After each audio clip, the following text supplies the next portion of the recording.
బులెటిన్లో మరో breaking news చూస్తున్నాం. ఢిల్లీలో సీఎం రేవంత్ రెడ్డి బిజీగా గడుపుతున్నారు. కాంగ్రెస్ పార్టీ అగ్రనాయకులు సోనియా గాంధీ, మల్లికార్జున ఖర్గే, రాహుల్, ప్రియాంకలతో రేవంత్ భేటీ అయ్యారు. ఆయన వెంట మంత్రి వివేక్, ఎంపీలు ఉన్నారు. తాజా రాజకీయాలపై చర్చించినట్లు సమాచారం.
ఢిల్లీలో సీఎం రేవంత్ రెడ్డి బిజీగా గడుపుతున్నారు. కాంగ్రెస్ పార్టీ అగ్రనాయకులు సోనియా గాంధీ, మల్లికార్జున ఖర్గే, రాహుల్, ప్రియాంకలతో రేవంత్ భేటీ అయ్యారు. ఆయన వెంట మంత్రి వివేక్, ఎంపీలు ఉన్నారు. తాజా రాజకీయాలపై చర్చించనున్నట్లుగా సమాచారం.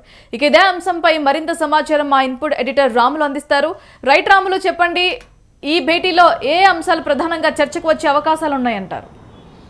భారతి తెలంగాణ రాష్ట్ర ముఖ్యమంత్రి రేవంత్ రెడ్డి ఇవాళ ఢిల్లీలో బిజీగా గడుపుతున్నారు. నిన్న మధ్యాహ్నం ఢిల్లీకి వెళ్ళిన సీఎం రేవంత్ రెడ్డి రాత్రి శరద్ పవార్ ఇచ్చిన విందు కార్యక్రమంలో పాల్గొన్నారు.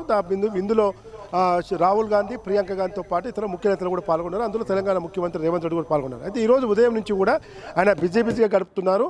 ముఖ్యంగా ముఖ్యమంత్రి రేవంత్ రెడ్డితో పాటు రాష్ట్ర మంత్రి వివేక్, తెలంగాణ కాంగ్రెస్ పార్టీకి చెందిన ఎంపీలు కూడా సీఎం రేవంత్ వెంట ఉన్నారు. ఈరోజు ఉదయం సోనియా గాంధీని కలిశారు, ఏఐసిసి అధ్యక్షుడు మల్లికార్జున ఖర్గేని కలిశారు, అదేవిధంగా ప్రియాంక గాంధీతో పాటు రాహుల్ గాంధీ కూడా కలిశారు. అయితే మర్యాదపూర్వకంగా ఈ భేటీ జరిగినప్పటికీ కూడా ఇటీవల 8, 9వ తేదీల్లో తెలంగాణ రాష్ట్రం హైదరాబాద్ రాజధానిలో హెడ్ క్వార్టర్లో కూడా గ్లోబల్ సమ్మిట్ ఏదైతే జరిగిందో గ్లోబల్ సమ్మిట్ విజయవంతము, తర్వాత దేశ విదేశాల నుంచి వచ్చిన ప్రముఖ పారిశ్రామికవేత్తలతో కుదుర్చుకున్న MOU ఒప్పందాల అవగాహనలు, తర్వాత పెట్టుబడుల రాక సంబంధించిన విషయంలో ఏఐసిసి అగ్రనేతలకు రేవంత్ రెడ్డి రిపోర్ట్ ఇచ్చినట్టు తెలుస్తూ ఉంది.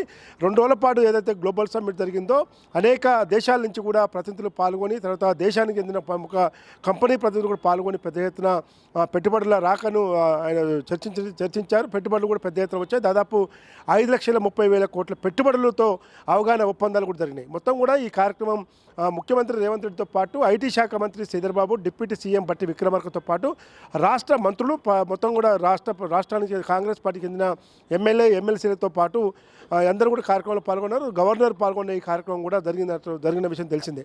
అయితే రాష్ట్రంలో తాజా రాజకీయ పరిస్థితులతో పాటు రాష్ట్రంలో మొత్తం కూడా రాష్ట్ర వ్యాప్తంగా 3 విడతలు జరుగుతున్న సర్పంచ్ ఎన్నికలు, ఇదంతా జరుగుతున్న తీరుతనులు, భవిష్యత్తులో జరగబోయే జెడ్పీటీసీ, ఎంపీటీసీ, తర్వాత మున్సిపల్ కార్పొరేషన్ల ఎన్నికల పరిస్థితులను కూడా ఈరోజు అధిష్టానంతో చర్చించినట్టు తెలుస్తూ ఉంది. ముఖ్యంగా రాష్ట్రంలో 2 మంత్రివర్గ పోస్టులు, ఇంకా 2 మంత్రివర్గ పోస్టులు భర్తీగా కావాల్సి ఉంది. తదుపరి తీసుకోవాల్సిన చర్యలపైన అగ్రనేతలతో చర్చించినట్టు తెలుస్తూ ఉంది. అదేవిధంగా ఈరోజు పార్టీ బలోపేతం, ఇప్పటికే DCCల అధ్యక్షుల ఎంపిక, PCC పూర్తిస్థాయి కార్యవర్గం ఎంపిక పూర్తయిన నేపథ్యంలో జిల్లాల్లో, గ్రామాల్లో, మండలాల్లో పార్టీ బలోపేతం చేసే చర్యలపై కూడా పార్టీ ప్రధాన కార్యదర్శి KC వేణుగోపాల్తో కూడా చర్చించినట్టు తెలుస్తూ ఉంది. ఏదేమైనా ముఖ్యమంత్రి రేవంత్ రెడ్డి పర్యటన మాత్రం పార్టీ అంశాలు ఇవన్నీ కూడా పెద్ద ఎత్తున చర్చించినట్టు తెలుస్తూ ఉంది. భారతి, అంటే ప్రస్తుతం ఇంకా చర్చలు కొనసాగుతూ ఉన్నాయి. పార్లమెంటు ఆవరణలో ఇప్పుడే రాహుల్ గాంధీతో రేవంత్ రెడ్డి భేటీ అయినట్టు తెలుస్తూ ఉంది. KC వేణుగోపాల్, రాహుల్ గాంధీ, ఏఐసిసి అధ్యక్షుడు మల్లికార్జున ఖర్గేతో మాత్రమే ఈ అంశాలు చర్చించాల్సి ఉంటుంది.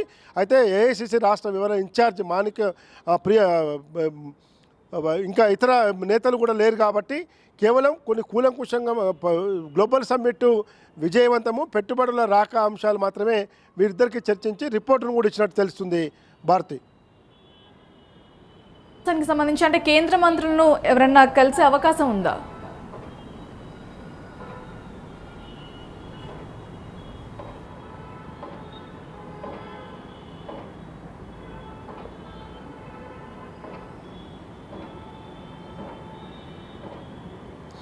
అంటే అఫీషియల్గా మాత్రం సీఎంఓ కార్యాలయ వర్గాలు సీఎం ఢిల్లీ పర్యటన మీద ఎవరిని కలుస్తారు ఎవరోని కలిసే అవకాశం ఉంటుంది మాత్రం ఎవరు కూడా చెప్పలేదు.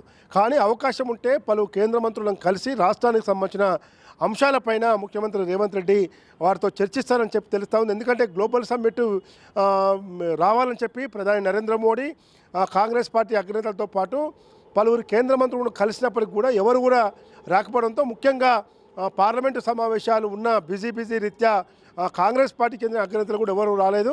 కేవలం కర్ణాటక ఉప ముఖ్యమంత్రి డికే శివకుమార్, రాష్ట్ర గవర్నర్ జిష్ణుదేవ్ వర్మలు వీళ్ళు మాత్రమే అటెండ్ అయ్యి గ్లోబల్ సమ్మిట్లో పాల్గొనడం జరిగింది. కాబట్టి వైపు పార్లమెంట్లో ఓటు చోరీ అంశంపై పెద్ద ఎత్తున కాంగ్రెస్ పార్టీ అటు ఎన్డీఏ కూటమి ఇండి కూటమి మధ్య ఓరావోరిగా నడుస్తూ ఉంది రాజ్యసభలో లోక్సభలో కూడా.